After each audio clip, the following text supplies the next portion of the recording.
Hello and welcome to Stupid Ancient History with Midgley. And Taylor and our expert, non-expert and special guest, the amazing James, hegemon of all that is science and wearer of fancy lab coats. Hello. As always, we're wearing togas and today we're going to look at the death of Philip II of Macedon.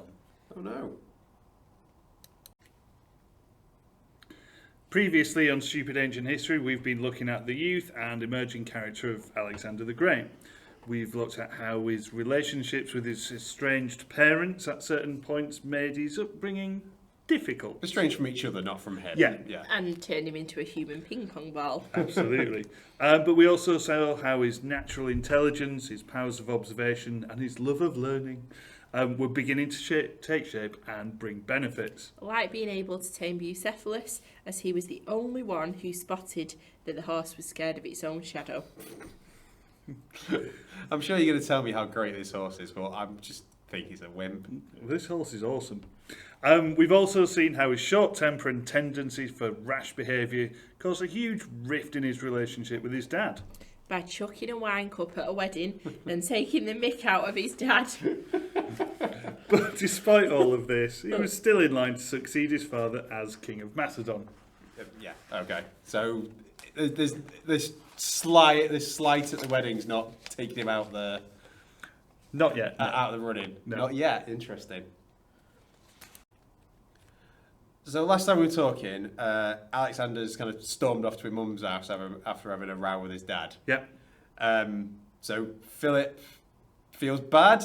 He's woken up with a hangover and feels Beast of a hangover. bit of a hangover. Remembers he drew a sword against his son. Fell over. One of those nights that he wish he Became a could cropper. forget. He did. No, the whole episode doesn't last too long. Philip's obviously very keen to repair this relationship with Alexander, so he sends various people off to try and persuade Alexander to come back.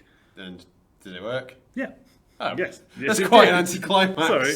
But that's quite a good job because Philip has some big news. Okay.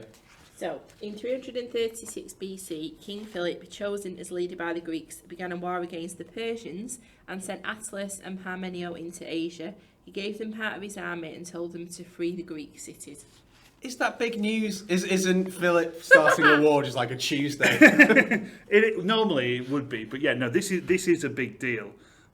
This is what war with the Persians is what Philip and, let's be honest, most of the Greeks wanted. So they said they since chose. Xerxes invaded. They said they chose him as leader. Yes, Is he not big boss man and just told them all he's in charge? he told them, they chose him. Okay. There was probably some knives involved. So this is what the Greeks wanted ever since Xerxes invaded in 480 BC. Yeah. So, Revenge! Yeah, Oh, they please wanted don't revenge. do that.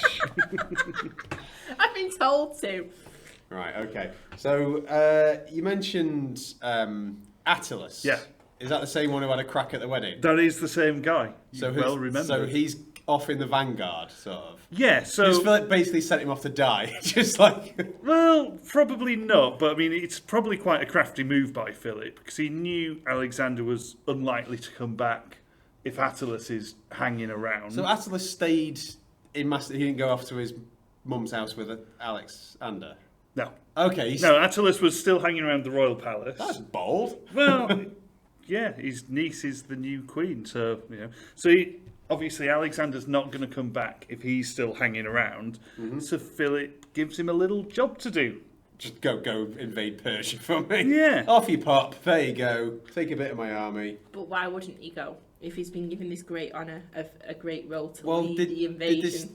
Is Attalus not? Wouldn't you go, James? Is Attalus not the brightest? Did he not just think like, oh, I don't want to go? Well, no, I mean, it would be like steeped in glory, and to make it even more convincing, Attalus is going with Parmenio, Okay. who's Philip's number one badass general. Okay. So really, Attalus is kind of He's sending the A-team, sort of. Attalus is kind of like the window dressing. Yeah, And Parmenio is going to be the one doing most of the work. yeah. Right. So, So Parmenio's leading the invasion. Attalus is there, He's there. He's. not in Macedonia. Is he Lepidus? He could be a bit of a Lepidus. So they're going to go invade Persia. Yep. Who started this? Well, how long have you got? Well, I know we obviously talked before about Xerxes invading Greece. Didn't go that well. It didn't, no, but the Greeks they still want to go. They still want revenge. Okay, so swaves of men with swords marching into Persia. Not quite. Okay. Not just yet. I mean, Philip, like most Greek leaders at the time, wanted kind of a heads up on how it was going to go. So he sent messengers to the oracle at Delphi. Why do people keep talking to them? Why not? Because they come out with nonsense. Well, he does the thing, and he sends gifts to the oracles, and they give him a message back. Go on, tell me. And the message is... He was anxious to start the war with the god's blessing, so he asked the Pythian priestess if he would defeat the king of the Persians. She gave him the following reply: "The bull is garlanded, it has come to an end. There is the one who will make the sacrifice." I'm glad we cleared that I up. think that's really clear. Really clear. That means nothing. Look for a bull wearing a necklace.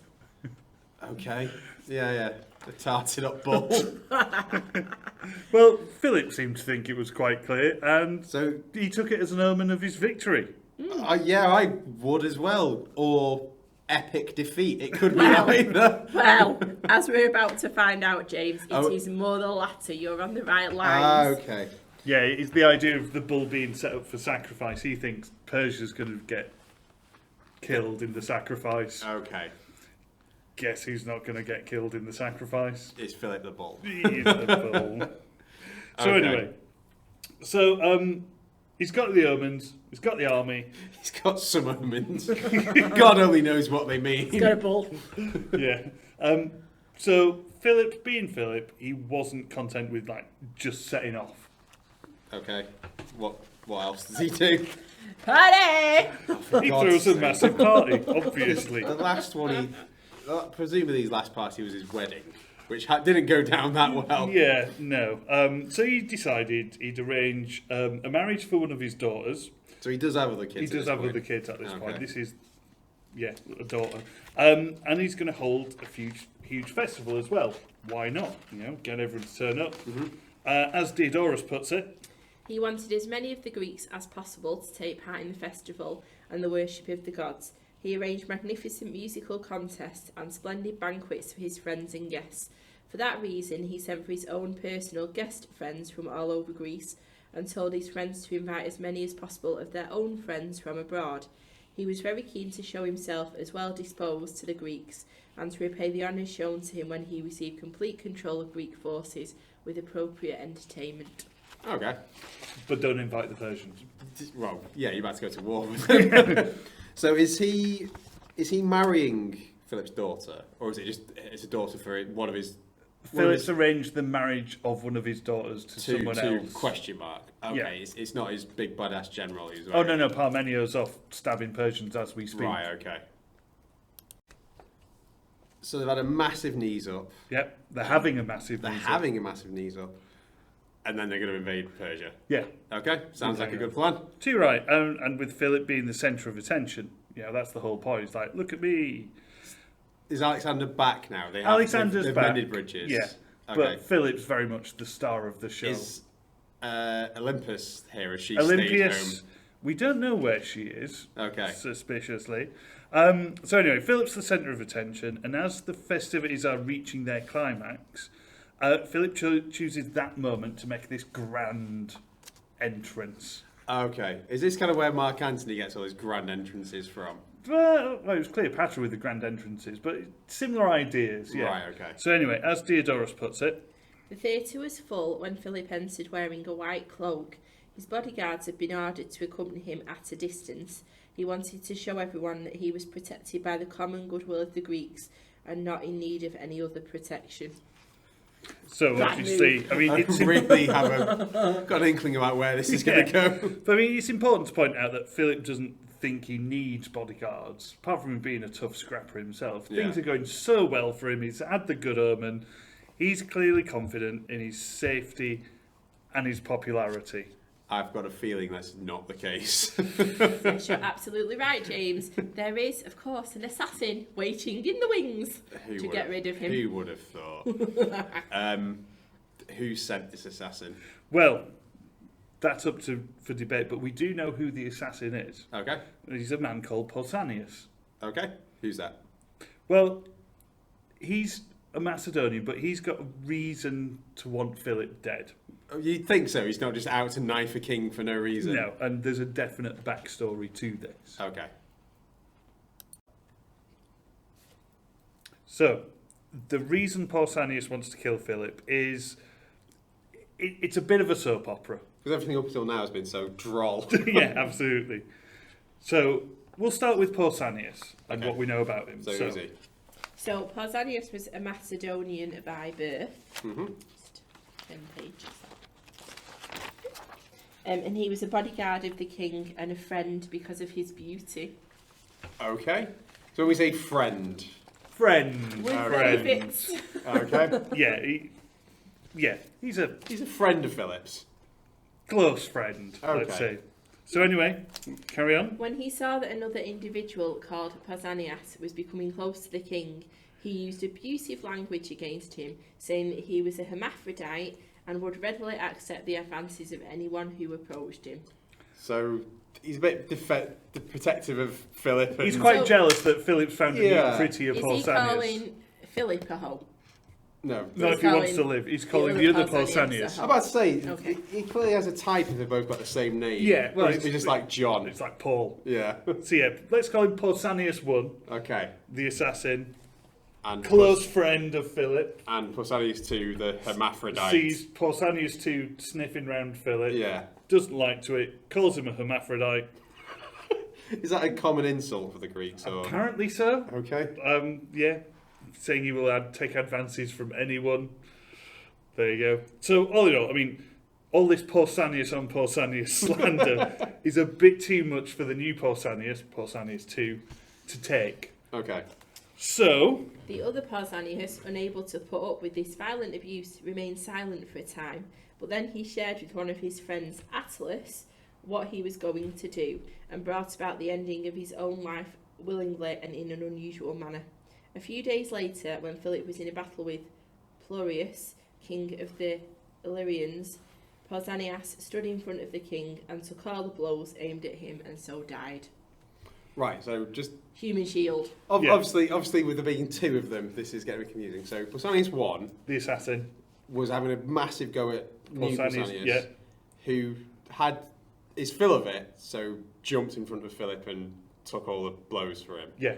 Okay, is this... Death by handy battle. But he told his friend Attalus. Is this the same Attalus? who This was at is the wedding? same Attalus. This guy gets around. He does. Okay, got it straight in my head.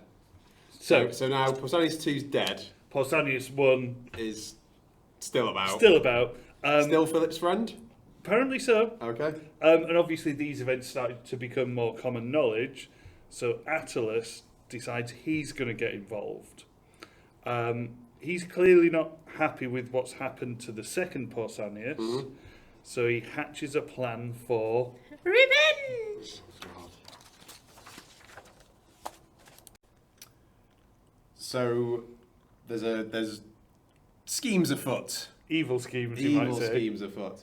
Rubbish. So Attalus is on the offensive at this point, sort Yeah, of. so he's got a cunning plan. Okay. How cunning? Well, let's start with the start of his plan. Okay. Attalus, who was one of the inner circle who had great influence with the king, summoned the other Pausanias to dinner and gave him a great deal of unmixed wine. So just got him drunk. Get him drunk. Fair enough. So it's not really an evil revenge scheme yet. Sounds like a pleasant evening. Well, Then he gave the inebriated Pausanias to the muleteers for violence and drunken excess. I don't... What? So who are the muleteers? the muleteers, they're the stable hands. Oh, right, okay. So they just beat him Roughed up, him up, or yeah. did other things? They did other things to him as well Right, okay. and beat him up. Right, okay. So... And muleteers, they are like the lowest rank of stable hand. So there's the added... Right, okay. So this doesn't sound like a good thing. It's not the pleasant evening you thought it was. No, it started off quite nice. And then it got very dark. Then it went all wrong. Yeah. So Okay. obviously, waking up the next morning, all sore and hungover, Pausanias is obviously less than pleased and goes to Philip to demand justice. And Philip doesn't give it him, presumably. So Philip was angered by the lawlessness of the act, but he did not wish to show his anger, both because of his relationship with Attalus and because he needed him at the time. Attalus, who was the nephew of Cleopatra, the woman who had just been married by the king, and he had been appointed general of the advance party sent into Asia. Yeah, so he's quite an important guy. He can't like just go, No. "Oi, what are you playing at?" No. So he just lets it slide. Well, not quite. I mean, he does do things, but we should point out, actually, that Diodorus, who that little extract from, calls Attalus Cleopatra's nephew, Oh, he's his uncle. whereas Plutarch Uncle, says it's yeah. the uncle. That's not uncommon that Diodorus gets things wrong. So do we know that Plutarch's right? We'll stick with Plutarch and say it was the uncle. Right, okay. Just so people don't get confused and go, hang on, Yeah. uncle, nephew, it's not Right, those okay. Ptolemies, is it? So yeah, if I'm guessing I know obviously people had babies at all sorts of ages here, but if Cleopatra's not much older than Alexander, her nephew would be really young. Yes. Bit too young to be throwing people to the muleteers for that kind of thing. uncle sounds better. Yeah.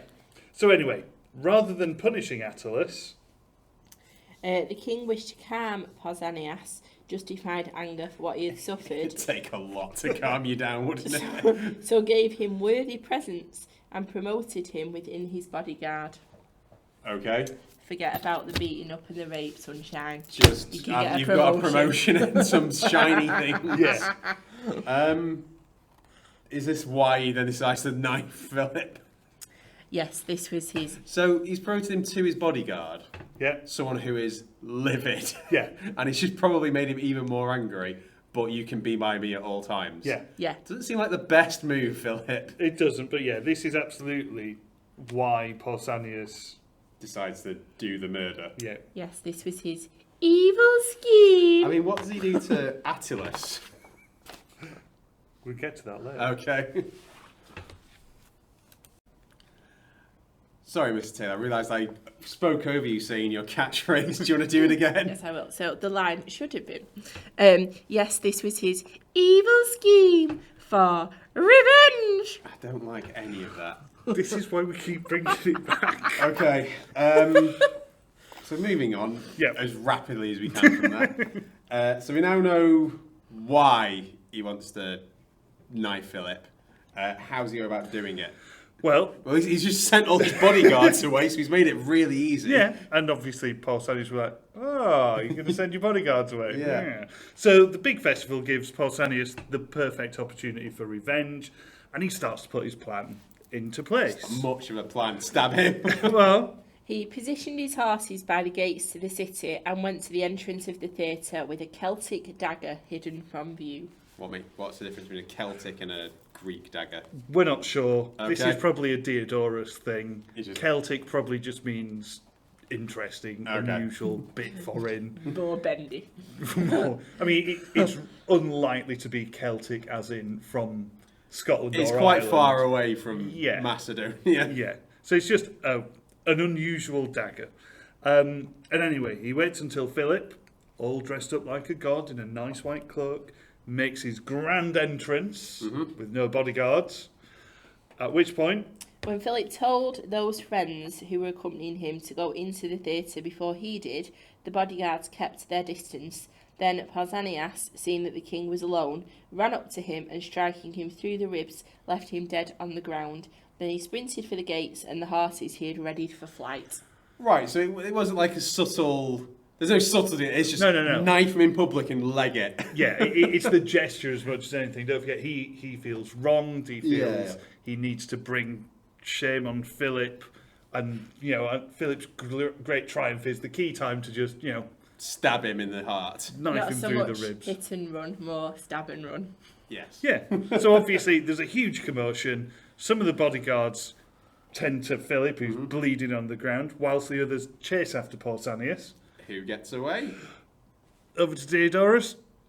So Diodorus says Pausanias had a head start and would have leapt onto a horse before they reached him if he had not caught his boot on a vine and fallen. Okay. Bad luck. So he just Bad tripped up. luck. Proper Scooby-Doo, he's running away. So he had the forethought to get like his escape vehicle ready, but Yeah. he didn't have a little reconnoitre at the path. I didn't even look where he was going. So anyway, he's running. What's that? Oh, he trips face on a first. vine. The pursuing guards catch up to him and spear him. Oh, so they don't trial or Oh no! torture. What are you or going to do? Just Put him on kill the trial? I don't know. I've just seen him. or We just- watched him. They normally do some horrid torture to people. No, they catch him and spear him. Okay. And with that ends not only Philip's plans to invade Persia, but also his reign. Oh, poor Philip. Poor Phil. Dead in a ditch. No, dead Well, in a theatre. yeah. You're looking at me like we're going to continue talking. We're very much over with Philip now, aren't we? Yeah, I mean, Philip is dead. He's well deaded. He's not coming back from that. Okay. But what we need to do is have a quick look at what happens next. When Alexander becomes king. I was about to say, I thought that was quite obvious what happened next. Well, it isn't. It isn't. So I mean, obviously, as soon as Philip is dead, was Alexander at the yeah, we triumph assume he or was whatever you around called it? there. Yeah. We're not sure what he was up to. Certainly wasn't nearby when he could have done with a bit of protecting of his dad, but you know. So as soon as Philip is dead, Alexander wastes no time in establishing himself as king. So he has the body of Portsanius beheaded and displayed in public. Okay. Seems Standard. par for the course. And as rightful heir of an age, Alexander quickly gets all the other Greek leaders to acknowledge him as hegemon of the League of Corinth, this role Philip had, where he's in charge of all of the military forces of Greece. One way or another. Yeah. So what? Threaten them, basically. Well, yeah, maybe a little bit of invasion going on. All like straight off, or Pretty much, it's kind of like, I'm the hegemon, aren't I? Yeah, no, you're not. We'll see how that goes for Right, you, okay. shall we? So yeah, he clears up house in Greece, makes sure no one's willing to challenge him for this position, and Okay. if they do, it's not going to go well. it's not going to go well for them. But at the same time, whilst away in Persia, it seems Attalus Okay. mysteriously dies. Okay. Most likely killed on Alexander's orders. Right. Okay. I mean, if Parmenio's there with him, Parmenio's one of these key generals who's going to have to show fealty to Alexander and acknowledge him as the new king. What better gift to give Alexander So than that guy who called me a bastard, that guy who slagged you off at that wedding? like in a roundabout way, responsible for my dad dying. Do him. And- Yeah, oh, sad news, he accidentally stabbed himself in the back with a spear whilst shaving. It's clumsy, that. It is. And finally, Cleopatra, Philip's seventh wife, and her children die in a fire. Oh, dear. Yes. It was seen that Olympias was making sure that no one would be able to challenge her son's position as king. That's kind of rough. Who are these things like attributed to? Is it Alexander or his mum? That one is definitely attributed to his mum. Burning down the... Burning- Just Cleopatra? The other And- 5 wives are fine? Cleopatra and her children. Oh. Yeah, so apparently Alexander is furious when he finds I out. was about to say, did he not care about his brothers, sisters? Apparently he was very angry. Right, okay. But again, this is in keeping with Olympias as a character. Yeah. She's very driven and she's not going to let a bit of burning So, get in her Powerful way. woman. Bad. So- Evil. yeah. The usual. The part for the course. Killing children. Burning people to death. Yeah. So Alexander's now king. Yeah, so there he is. Alexander is left unchallenged successor to the throne, but also leader of the combined Greek forces, and this handy army that Philip has raised and prepared to invade Persia. Fair enough. What will he do next? I'm sure he'll bring them all home. So there we go. That's the death of Philip. But obviously, I mean, there are issues with all of this. I mean, the first issue is that Diodorus Siculus, or Diodorus of Sicily, the version he gives is it's a story. Well, I was going to ask, because you kind of said like a lot of these things are more biographies and they have an arc. Yeah. In there, you kind of swapped from, was it Plutarch to Yeah. to this guy. How do their storytelling differ? They are quite different. Plutarch doesn't dwell on a lot of the details that Diodorus does. Diodorus likes to tell this story, and it's a story. It's not Philip died because of this personal slight against Portsanius. This whole epic. Yeah, this soap opera. It's nothing to do with kind of power or politics. I mean, I've not watched a soap opera for a while, but I hope that's not a storyline in one.